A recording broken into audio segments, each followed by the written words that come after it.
Hi friends, எல்லாருக்கும் வணக்கம். எல்லோரும் எப்படி இருக்கீங்க? நல்லா இருக்கீங்களா? Welcome to Sakthi Saravana YouTube channel. இன்றைக்கி ஒரு முக்கியமான ஒரு விஷயத்தை பற்றி தாங்க உங்களோட ஷேர் பண்ணிக்க போகிறேன்.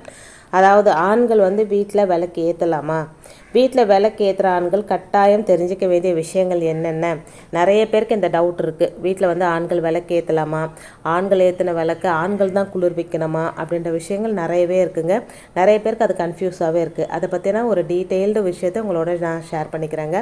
அடுத்து நம்ம வெள்ளிக்கிழமை ஒரு பரிகாரம் செஞ்சுருப்போம். அதாவது உப்பு வச்சு ஒரு பரிகாரம் செஞ்சுருப்போம். நம்ம வீட்டில் பணத்தடை நீங்க, பண வரவு அதிகரிக்க, அடகு கடை மீட்க எளிமையான ஒரு ஆன்மீக பரிகாரம் நான் செஞ்சு வச்சுருப்பேன். அதை இன்றைக்கி 3வது நாள் அதை நம்ம டிஸ்போஸ் பண்ணணும். அது எப்படி பண்ணணும் அப்படின்றதே பார்க்கலாம் வாங்க. இப்போ நான் பூஜை அறையில் நிறைய பூக்கள் எல்லாம் கொஞ்சமாக தான் பூ இருந்தது. பூவெல்லாம் வச்சு தீபம் ஏற்றி வச்சுட்டேங்க. எங்கிட்ட இருக்கிற எல்லா தீபமும் ஏற்றி வச்சுருக்கேன். இப்போ இந்த கல்லுப்பு நம்ம செஞ்சு பணப்பட்டி பக்கத்தில் வச்சுருந்தோம் இல்லைங்களா, அதை எடுத்து வச்சுட்டு எப்பவும் போல் நம்ம ரெகுலர் பூஜையெல்லாம் பண்ணிவிட்டு இதை டிஸ்போஸ் பண்ணணும். ஆக்சுவலாக இதை ஓடுற தண்ணியில் தான் விடணும். நம்ம பக்கத்தில் ஓடுற தண்ணி எதுவும் கிடையாது. அப்படி இல்லைன்னா கால்படாத இடத்துல போட்டுடணும். நான் என்ன பண்ணுறேன்னா, சிங்கில் நல்லா தண்ணியை திருப்பி விட்டுட்டு அந்த உப்பு, மஞ்சள், குங்குமம், அட்சதை இது எல்லாமே நம்ம தண்ணியில் கரைச்சி சிங்கில் ஊற்றிடலாங்க. எலுமிச்சை பழத்தை மட்டும் தனியாக ஒரு கவரில் போட்டு கால்படாத இடத்துல போட்டுடலாம். இதை ஓடுற தண்ணியில் விட்டால் தான் அவ்வளோ ஒரு பவர். நம்ம செஞ்ச பரிகாரத்துக்கு ரொம்ப பவர். ஆனால் நமக்கு ஓடுற தண்ணி நம்ம பக்கத்தில் இல்லை அப்படின்னும் போது இதை பண்ணலாம்.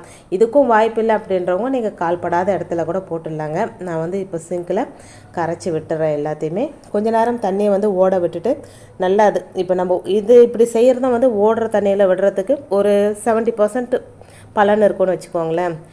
100% கிடைக்காது, ஒரு 70% பலன் தான் கிடைக்கும். அடுத்து அந்த எலுமிச்சம்பழத்தை ஒரு கவரில் போட்டு, பாலித்தீன் கவரில் போட்டு கால்படாத இடத்துல போட்டுடுறாங்க. இன்றைக்கி இதே மாதிரி நம்ம வெள்ளிக்கிழமை தொடர்ந்து செஞ்சுக்கிட்டே வர நம்ம வீட்டில் இருக்கிற பணத்தடை நீங்கும், பண வசியமாகும். ஏதாவது நம்ம நகை அடகு வச்சுருந்தாலும் அதை மீட்கிற அளவுக்கு பண வரவு நமக்கு ஏற்படுங்க. இது வெள்ளிக்கிழமை நான் செஞ்சது. புது உப்பு வாங்கி இதே மாதிரி அடுத்த வெள்ளிக்கிழமை நம்ம தொடர்ந்து இது கண்டினியூவாக செஞ்சுக்கிட்டே வரலாங்க. இப்போது வீட்டில் ஆண்கள் விளக்கு ஏற்றலாமா அப்படின்றத பற்றி பார்க்கலாம் வாங்க. வீட்டில் எல்லாருமே விளக்கு ஏற்றுறது அப்படின்றது வீட்டோட சுபிக்ஷம் நிலைச்சி நிற்கிறதுக்காக தான். விளக்கு ஏற்றாத வீடுகளில் வறுமையும் துன்பமும் தாண்டவம் ஆடும் அப்படின்னு சொல்லுவாங்க. தினமும் காலை மாலை 2 வேளையும் நிலவாசலையும் வீட்டோட பூஜை அறையிலும் விளக்கு ஏற்றி வைக்கிறது சகல செல்வங்களையும் ஒரு குடும்பத்திற்கு வாரி வழங்கக்கூடியது. இப்போ இருக்கிற சூழ்நிலையில் யாருமே தினமும் விளக்கு ஏற்றுறது கிடையாதுங்க. சிலர் செவ்வாய் வெள்ளி விளக்கு ஏற்றுவாங்க. ஒரு சிலர் வெள்ளிக்கிழமை மட்டும்தான் விளக்கு ஏற்றுறத வழக்கமாக வச்சுட்டு இருப்பாங்க. அப்படி விளக்கு ஏற்றும் போது அதை பெண்கள் தான் ஏற்றணுமா? ஏன் ஆண்கள் விளக்கு ஏற்றக்கூடாது? சரி, வேறு வழியே இல்லை, ஆண்கள் தான் விளக்கு ஏற்றி ஆகணும். அப்படி ஏற்றும் போது என்ன செய்யலாம்? பெண்கள் மகாலட்சுமியோட அம்சமாக சாஸ்திரங்கள் சொல்லுதுங்க. அதே போல் ஆண்களையும் ஸ்ரீமன் நாராயணராக குறிப்பிடப்பட்டிருக்கு. பெண்களின் கைகளால் விளக்கு ஏற்றப்படும் போது அது மகாலட்சுமியே விளக்கேற்றுவது போல் அர்த்தமாகுதுங்க. பெண்கள் கையால் விளக்கேற்றினா அந்த வீட்டில் செல்வ வளம் செழிக்கும் அப்படின்றதும் ஐதீகம். அப்போ ஆண்கள் விளக்கேற்றினா செல்வம் என்ன குறைஞ்சிடுமா அப்படின்னு நீங்கள் கேட்கலாம். சாஸ்திரம் கூறும் ஒவ்வொரு விஷயத்திற்கு பின்னாலும் நிறைய காரணங்கள் மற்றும் அர்த்தங்கள் இருக்குங்க.